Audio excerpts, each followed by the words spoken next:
I'm Jim Juno, and this is Lights, Camera, Author.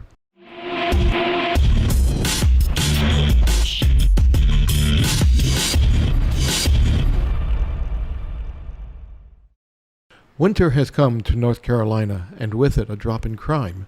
Freed from a heavy work schedule, Tempe Brennan is content to dote on her daughter Katie, finally returned to civilian life from the Army. But when mother and daughter meet at Tempe's place one night, they find a box on the back porch, and inside, a very fresh human eyeball. GPS coordinates etched into the eyeball lead to a Benedictine monastery where an equally macabre discovery awaits. Soon after, Tempe examines a mummified corpse in a state park, and her anxiety deepens. There seems to be no pattern to the subsequent killings uncovered, except that each mimics in some way a homicide that a younger Tempe had been called in to analyze. Who or what is targeting her, and why? Could this elaborately staged skein of mayhem be the prelude to a twist that is even more shocking? Tempe is at a loss to establish the motive for what is going on, and then her daughter disappears. Number one New York Times best-selling thriller writer Kathy Reichs returns with her 21st novel of suspense, featuring forensic anthropologist Temperance Brennan. And I talked with her about her latest novel, Cold, Cold Bones. Hi, welcome to Lights, Camera, Author Kathy Reichs. Welcome back to the show. Thank you. Good to be here. Now, Tempe Brennan is up to her old tricks. Temperance Brennan, this is your 21st Tempe Brennan novel. It is. Over the past 25 years. Cold, Cold Bones, and I read it over the weekend. I read 340 pages in 3 days. Wow, okay. Binging. I kept saying I'm going to read 100 pages because I don't want to give anything out inadvertently about the book and spoil it for people. Then I said, I can go another 100. And then it became another 100. So I said, okay, I'm going to read the whole thing. Very good, by the way. Very good. Thank you. Now, it begins with somebody sending an eyeball to Temperance Brennan. Yeah, Tempe's in a really good place when the story opens because her daughter has finally retired, I guess, from the Army and is moving to Charlotte. So she's helping her move in. And they quit for the day, go back to Tempe's house. There's a box on the back porch, which is the last thing they want to see because they've spent the day unpacking boxes. But they open this box and inside is a human eyeball. And etched on the eyeball are coordinates, GPS coordinates. So, of course, Tempe has to follow where that leads. They lead to a Benedictine monastery, and she makes another grisly discovery there. And then not long after that, her boss sends her out, the medical examiner sends her out to collect a body from a national park. And it turns out to be a mummified corpse hanging from a tree, apparent suicide. Yes. But Tempe begins to get this feeling, this anxiousness, because something is linking these cases and she can't figure out what it is. And also, you mentioned her daughter is back, and her daughter Katie has, like you said, been discharged from the Army. Or military, rather. I'll say military. Mm-hmm. And unfortunately, she has come with some of her own baggage. Yeah, Katie's probably, we don't know this right away, but she's very prickly, let's say, moody. And she's probably suffering from PTSD because she volunteered for two deployments to the Middle East. So she's been in combat. So it's taken a bit of a toll. Yeah, and her adventure of Temperance Brennan's adventure to take her to a place which I know of, Belmont Abbey College, because that's where my son graduated from. Okay, I'd forgotten about that. Yes, I'd be curious to how what they feel about having this discovery made in an old latrine on the college campus. Well, I called him actually after I read that in the first few chapters, and I said, and I read him your passages, and he was able to name the buildings that you were talking about. Okay. And I was like, yeah. I said that's unreal. It's really great when you're finding stuff. And plus, I've been to Charlotte several times, yeah. And so I know the area pretty well. But to see that all of a sudden jump out at you, That was Yeah. a real treat. Well, good. I'm glad I got it right. Did you have any trouble getting on campus down there, or did you do research on campus? I actually did not go on campus. I spoke to people down there, and I used a lot of their website and Google Earth, and yeah, I've been by the campus many, many times. But yeah, Yeah, it's a beautiful campus. If you ever get a chance to go down there, I'd like to know what they thought of it. well, yeah, yeah. 21 books. Now, when you first started, Deja Dead was your first one 25 years ago, 1997. That does it seem that long? When I was researching for this book, what happens in here is Tempe figures out there's a copycat killer mimicking her older cases from her history. So to write the book, I had to go back to a lot of my earlier books and keep checking facts and details and minutia.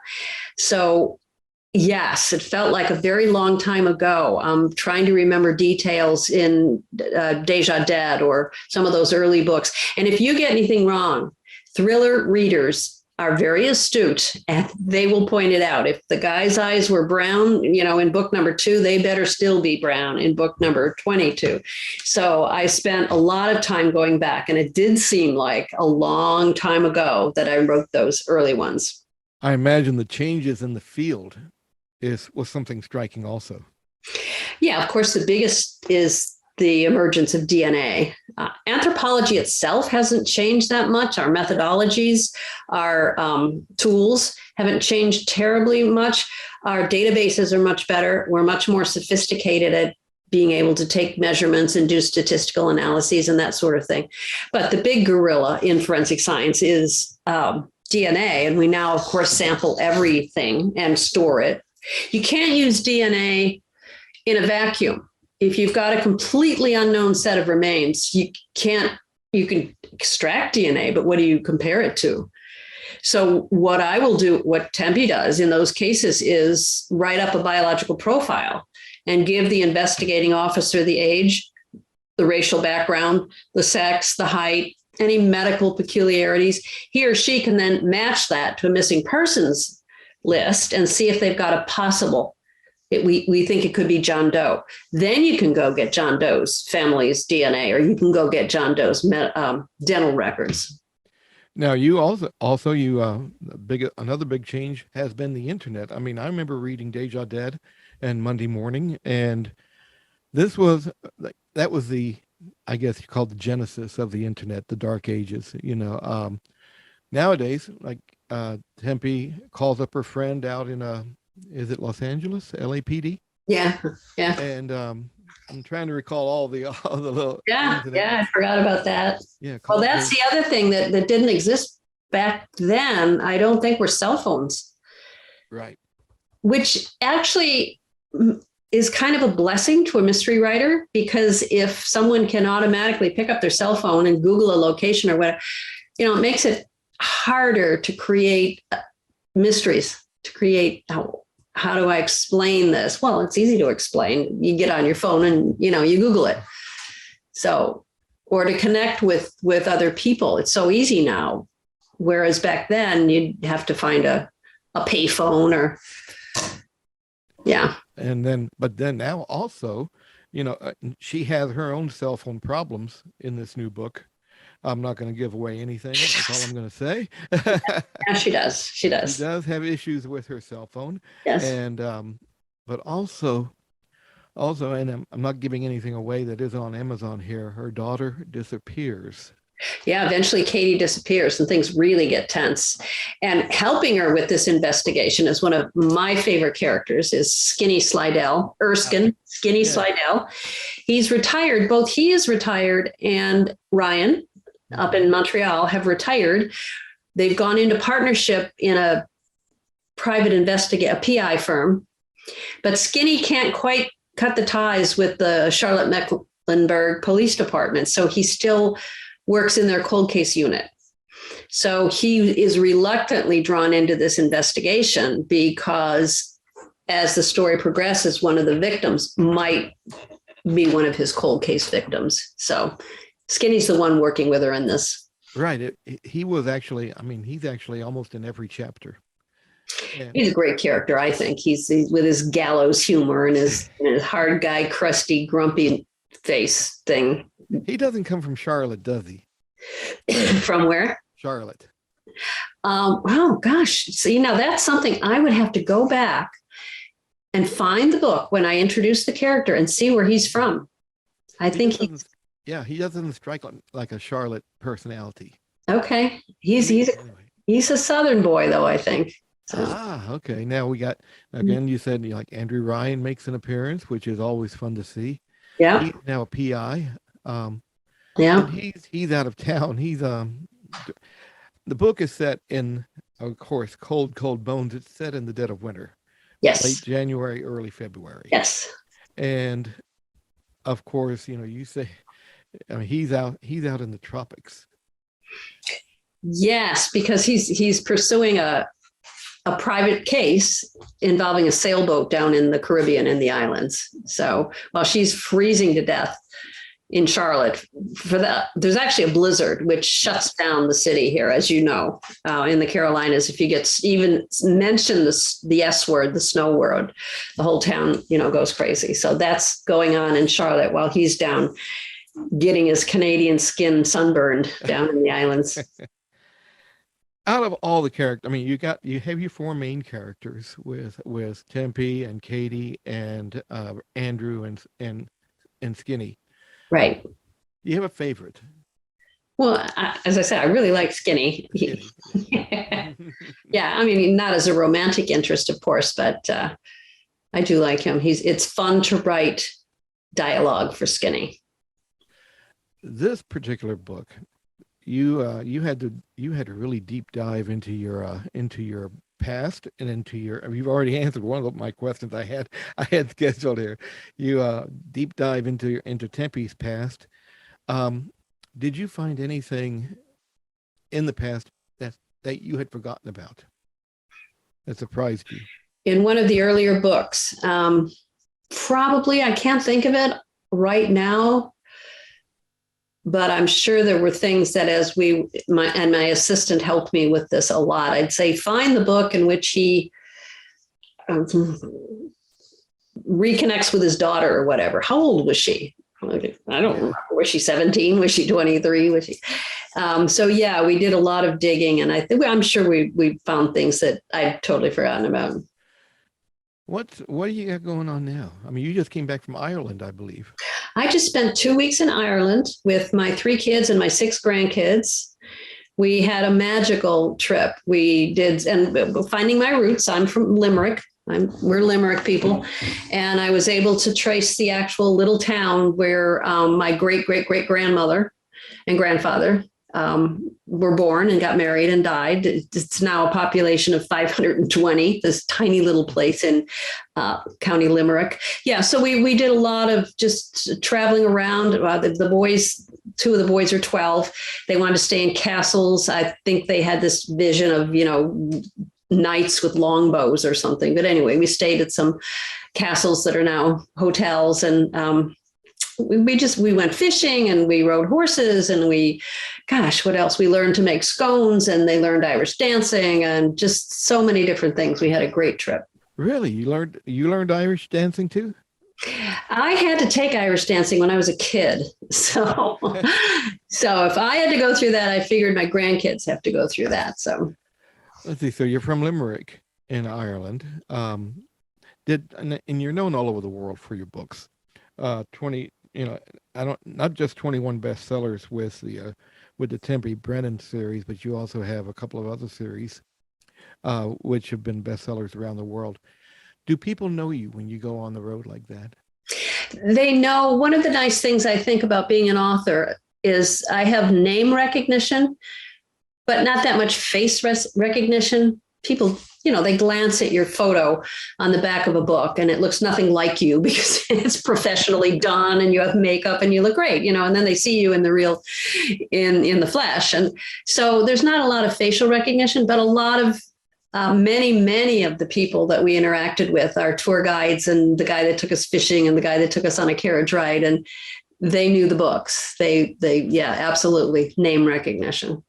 Now you're and also at the very, very end of the book, after the story has been concluded, you thank the people for sticking by you during the pandemic, which I thought was a really nice touch. And you're coming out on tour. You're going to be touring next week. I am. The book was released today. Mm-hmm. So I'm going to do a public event in Charlotte Thursday night, uptown at a place called Imagine On. I think there are still tickets available. Then I fly to Indianapolis and I'm doing a public speaking event there. Then I go out to Houston and Phoenix, then on up to Canada. I'm home for 2 days. Then I go to Chicago and do a public speaking event. And then I fly to London. So it's going to be a very long, yeah. So you do have London spots on the tour? Yes, London, and there's the Harrogate Festival. That's something which I noticed on your Twitter feed. People were asking, are you coming to the UK? I am, and I'll be going to Harrogate, which is way up north, up towards Scotland. Now, let me ask you this: when you were stuck inside during the pandemic, as we all were, did that? Well, you actually got to go to work, I know, because your work doesn't stop. Right.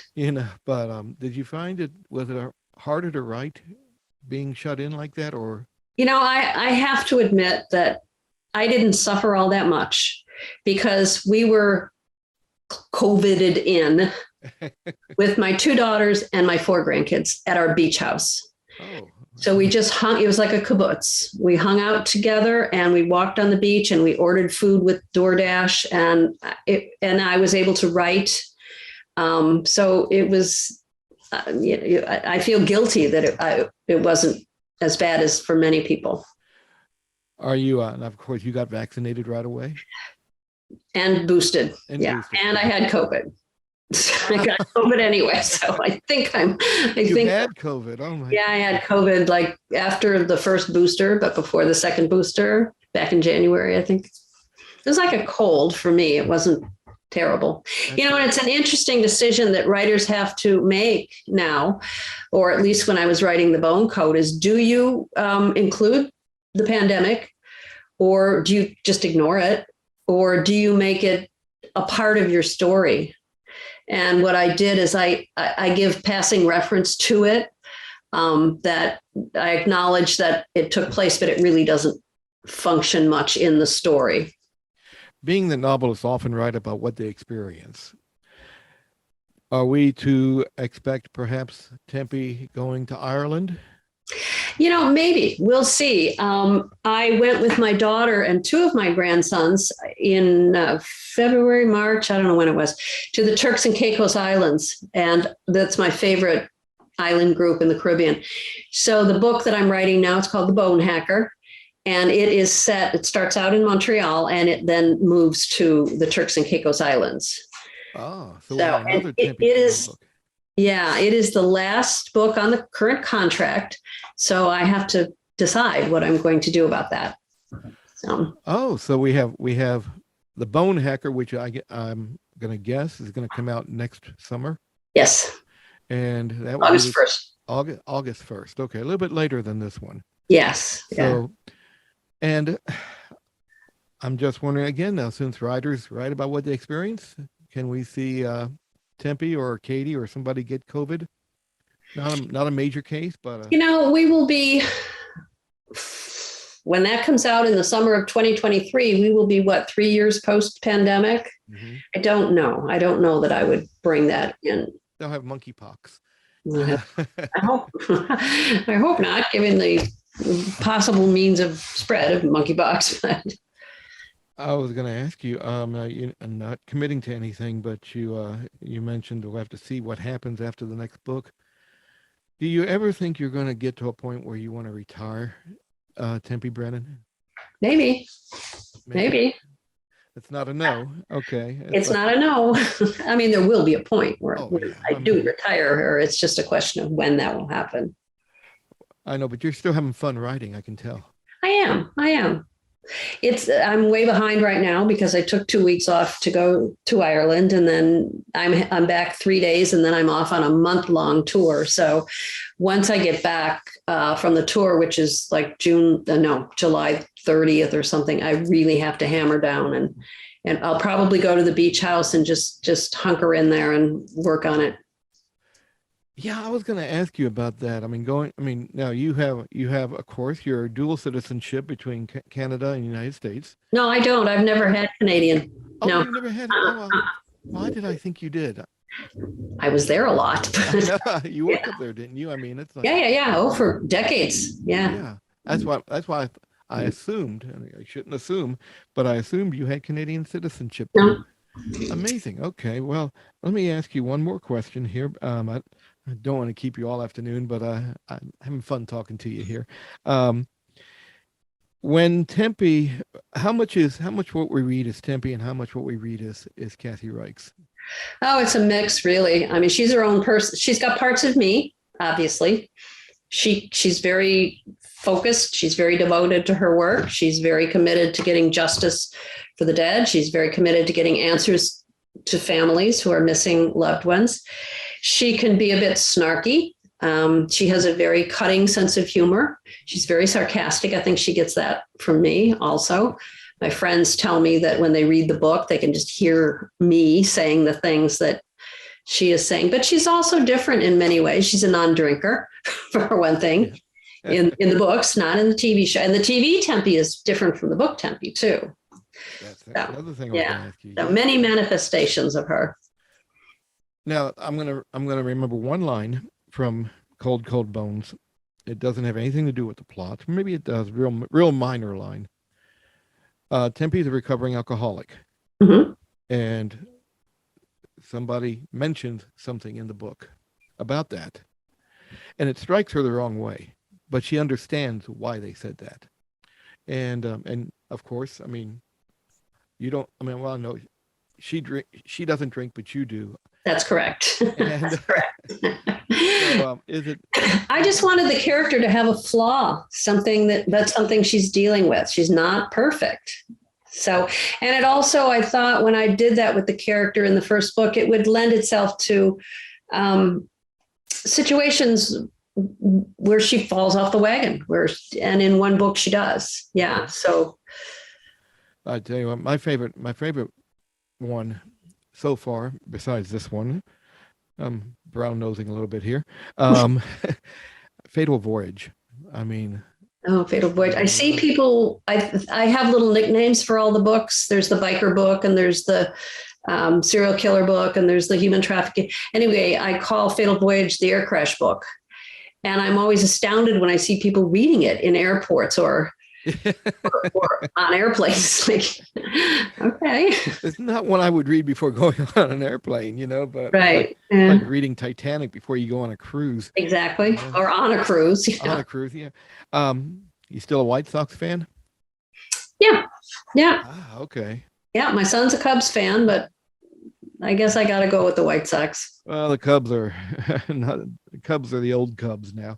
There you go. So, but wait until next year, right? Yeah, we got 108 years to wait, so we wanted, and both the White Sox and the Cubs wanted, but now we got to wait again. So, but Kathy Reichs, the book is Cold Cold Bones, the 21st book in the Tempe Brennan series. Thank you again for being on Lights, Camera, Author. I really appreciate it. Well, thank you for inviting me. Cold Cold Bones is written by Kathy Reichs and published by Scribner. Until next time, I'm Jim Juneau, and this has been Lights, Camera, Author.